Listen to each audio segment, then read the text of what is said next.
একটা মানুষের নাম পর্যন্ত ওই ব্যক্তির পুরা ব্যক্তি, তার বাবা, তার বংশ, তার রুচি সবকিছু নির্ধারণ করে। নাম, একটা বইয়ের নাম দেখলে বোঝা যায় এই পুরা বইটার মধ্যে ভিতরে কি আলোচনা আছে। একজন ব্যক্তির নাম পর্যন্ত এত গুরুত্বপূর্ণ যে ইসলামে নাম শুনেই আন্দাজ করা যায় যে সে, তার বাবা, তাদের পারিবারিক ফ্যামিলির ঐতিহ্য কেমন, ঐতিহ্য কেমন, নাম শুনেই আন্দাজ করা যায়। কোরআনুল করিমের মধ্যে আছে হযরত মূসা আলাইহিস সালাম, উনার বাবার নাম ইমরান। হযরত মরিয়ম আলাইহিস সালাম, উনার বাবার নামও ইমরান। হযরত মূসা আলাইহিস সালামের ভাইয়ের নাম হারুন। হযরত মরিয়ম আলাইহিস সালামের ভাইয়ের নামও ছিল হারুন। অথচ মূসা এবং মরিয়ম অনেক ব্যবধান, শত শত বছরের ব্যবধান। ইয়া উখতা হারুন মা কানা আবুকি ইমরাআ সাউইন ওয়া মা কানাত উম্মুকি বাগিয়া। ঈসা আলাইহিস সালাম যখন হযরত মরিয়মের গর্ভে জন্ম নিছেন স্বামী ছাড়া আল্লাহর কুদরতে, তখন গ্রামবাসী বলছে, হে হারুনের বোন মরিয়ম, তোমার আব্বাও তো খারাপ ছিল না, তোমার মাও তো অসৎ ছিল না, তুমি এই বাচ্চা কোত্থেকে আনো? তার মানে কন্যাকে তার বাবা, তার মা এর উপরে আন্দাজ করে বলছে যে এমন নেককার বাবা আমার সন্তান তো এমন হওয়ার কথা না। পরে তিনি উত্তর দিচ্ছেন যে ফাশারাত ইলাই, তিনি তার সন্তানের দিকেই ইশারা করছেন যে ওকেই জিজ্ঞেস করো। হযরত ঈসা মায়ের কোল থেকেই কথা বলে বিস্তারিত উত্তর দিছেন, ইন্নী আব্দুল্লাহ, আমি আল্লাহর বান্দা। আতানিয়াল কিতাব, আল্লাহ আমাকে আসমানি কিতাব দিছেন। ওয়া জাআলানি নবিয়ান, আমাকে আল্লাহ নবী বানাইছেন। অনেক লম্বা উত্তর আছে। যাই হোক, তাহলে ইসলামের মধ্যে নামটা পর্যন্ত গুরুত্বপূর্ণ, নাম পর্যন্ত গুরুত্বপূর্ণ। নবী সাল্লাল্লাহু আলাইহি সাল্লামের জীবনে তিনি অগণিত সাহাবীর নাম কালেমা গ্রহণ করছে, আগের নাম বদলায়া নতুন নতুন নাম রাখছে, নাম বদলায় দিছে, নামের প্রভাব। তাহলে সেখানে চুল, চেহারা, লেবাস, পোশাক, চলাফেরা, রুচি, কথাবার্তা, হাঁটা চলার ঢং, এটা কি প্রমাণ করে না যে তুমি কোন জাতের, কোন বংশের, কোন রুচির, কোন ধর্মের, কোন মেজাজের, কোন নিয়মের? চুল তোমার মুশরিকের মতো, মানুষ ভাববে তোমাকে ভাইজিদ বুস্তামি। পেশাব করে পানি নাও না, মানুষ বুঝি তোমাকে বলবে ভদ্র। অসভ্য জানোয়ার ছাড়া আর কি বলবে? বলে রাত দিন নজর মোবাইলের মধ্যে, অশ্লীল ছবি আর নারীর দৃশ্যের মধ্যে। তুমি কি মনে করছেন?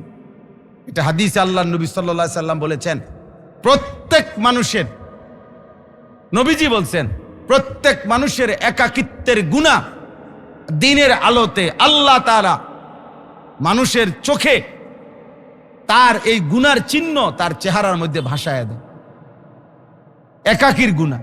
এই জন্য মদ খাইছে তো একলা জায়গায়, জিনা ব্যভিচার করছে তো গোপন জায়গায়, কিন্তু চেহারা দেখলে মানুষ বলে, তারে দেখতে বোঝা যায় ফুট্টাখোর, বাবাখোর। তারে দেখলেই তো দেখা যায় চোর, চেহারা দেখলেই তো বোঝা যায় সিটারের সর্দার, চেহারা দেখলেই তো বোঝা যায় বেনামাজি, নাপাক, পেশাব করে পানি না, এটা তো বুঝাই যায়। আমি বলি, আমারে এখন দায়িত্ব দাও, মিয়া এখানে বেনামাজিগুলো আমি দাঁড় করাই, ইনশাআল্লাহ 100 জন দাঁড় করাইলে 99 জন ঠিক হবে। আমি দাঁড় করাই, এখন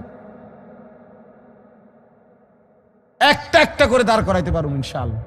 বেনামাজি নিকৃষ্ট চেহারা, বেনামাজি অসভ্য চেহারা, বেনামাজি মানুষের অন্তর্ভুক্ত না, হাইওয়ান চতুষ্পদ জানোয়ারের অন্তর্ভুক্ত। ওরে দেখলে চিনবো না কেন? বুঝেন নাই? চরিত্রহীন দেখলেই চিনা যায়, লম্পট দেখলেই চিনা যায়। এজন্য আরবিতে বলে ওয়াফিকা উয়ুবুন ওয়ালিন্নাসি আয়ুনুন, তোমারও দোষ আছে, মানুষেরও চোখ আছে। মানুষেরও কি আছে? চোখ আছে। আপনি নিজে একমাত্র পৃথিবীতে আমনে ভাত মাছ খাইয়া পৃথিবীতে আপনি শুধু চালাক, সব গোপন করে ফেলবেন। বাকি মানুষ কি 3 বেলা চিরা খায়? তো বাকি মানুষ বুঝতো না কেন? বুঝেন নাই কথাটা? আমনে ভাত মাছ খাইয়া তো চালাক হইয়া গেলেন, আর বাকি আমরা ভাত মাছ খাইয়া আমরা বেউকুফ রয়ে গেলাম। বিষয়টা কি? অতএব প্রিয় ভাই, প্রিয় বাবা, নিজেকে আত্মপরিচয়, আত্মসম্মান, আত্মমর্যাদা, আত্ম উপলব্ধি অনেক বড় নেয়ামত, অনেক বড় নেয়ামত। আমি প্রত্যেক দিন এটা বলি, একটা একটা পুরুষ, একটা একটা নারী তার বোঝা উচিত আমি আসলে কে, আমি কোত্থেকে আসলাম, আমি যাচ্ছি কোথায়, আমি করছিটা কি, আমার দায়িত্বটা কি, এটা অনুভব করা উচিত। হৃদয়ে যদি উপলব্ধি না আসে, এই আওয়াজ আবার রিপিট করে কেন বেটা? না না, এতক্ষণ তো আওয়াজ করেন। তাহলে এই জন্য বললাম,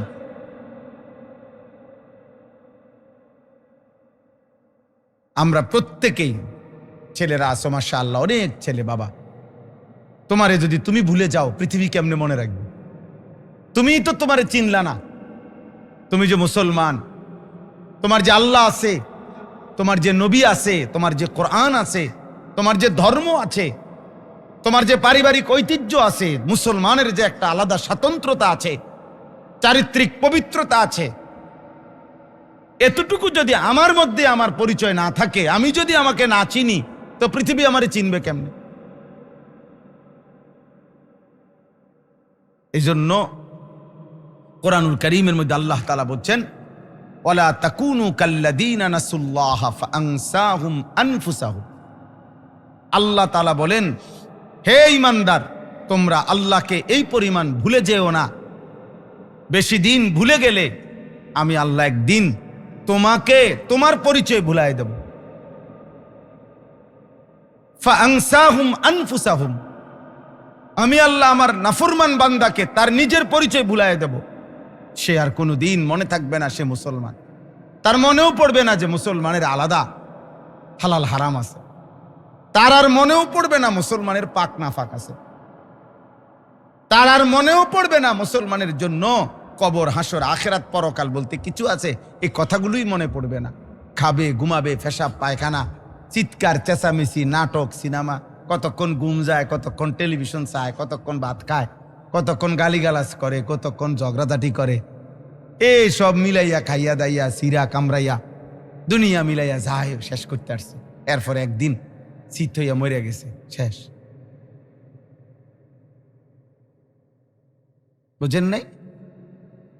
আফসোসের ব্যাপার, সুনির্দিষ্ট কোনো আখেরাত, গন্তব্য, পরকাল মনে নাই, মনে নাই। আল্লাহ তাআলা আমাদেরকে বুঝার তৌফিক দান করেন। আমাদের প্রত্যেকের এটা বোঝা উচিত। আমাদের উপরে তাফসীরের মধ্যে আছে, কোন মানুষের উপরে আল্লাহ তাআলার সবচেয়ে বড় শাস্তি কি দুনিয়াতে, আখেরাতের শাস্তি কবরের, আখেরাতের শাস্তি হাসরের ময়দানের, আখেরাতের শাস্তি জাহান্নামের, সেগুলো আছে ভিন্ন। তো দুনিয়াতে কোনো মানুষের উপরে আল্লাহ তাআলার সবচেয়ে বড় শাস্তি হলো যে আল্লাহ যার উপরে নারাজ হয় দুনিয়াতে বেশি, তাকে আল্লাহ আখেরাত ভুলায় দেয়। হাইওয়ান আর জানোয়ারের মতো শুধু দুনিয়া ভোগ করতে দেয়। দুনিয়া কাউকে আল্লাহ তাআলা বাধা দেয় না, দুনিয়া আল্লাহ সবাইকে। কত নাস্তিক মুরতাদ এই পৃথিবীতে আছে যারা টোটালি আল্লাহকে স্বীকারই করে না। দেয়ার ইজ নো গড, ঈশ্বর বলতে, আল্লাহ বলতে কিছু নাই, এই কথা পরিষ্কার বলে। এমন হাজারো লাখো কোটি সারা পৃথিবীতে বেঈমান আছে, নাস্তিক মুরতাদ আছে। তো আল্লাহ তাআলা তাদেরকেও প্রতিদিন দুনিয়া খাইতে দিচ্ছে, ঘুমাইতে দিচ্ছে, ভোগ করতে দিচ্ছে। তারাও বিয়ে শাদী করছে, তাদেরও বাচ্চা কাচ্চা হইছে, তাদেরও বাড়ি, বিল্ডিং, দালান, ভাত মাছ, চাল ডাল, দুনিয়া, টাকা, সম্পদ, ক্ষমতা, এগুলো দিচ্ছে কিনা?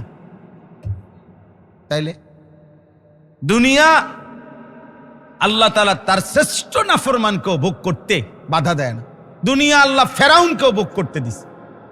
নমরুদকেও ভোগ করতে দিছে, তো আমারে তোমারে দিবে না কেন মিয়া? ফেরাউন সেও তো দুনিয়া ভোগ করছে, নমরুদও তো দুনিয়া ভোগ করছে, যে নিজেকে খোদা দাবি করছে, তা আমাদেরকে দিবে না কেন?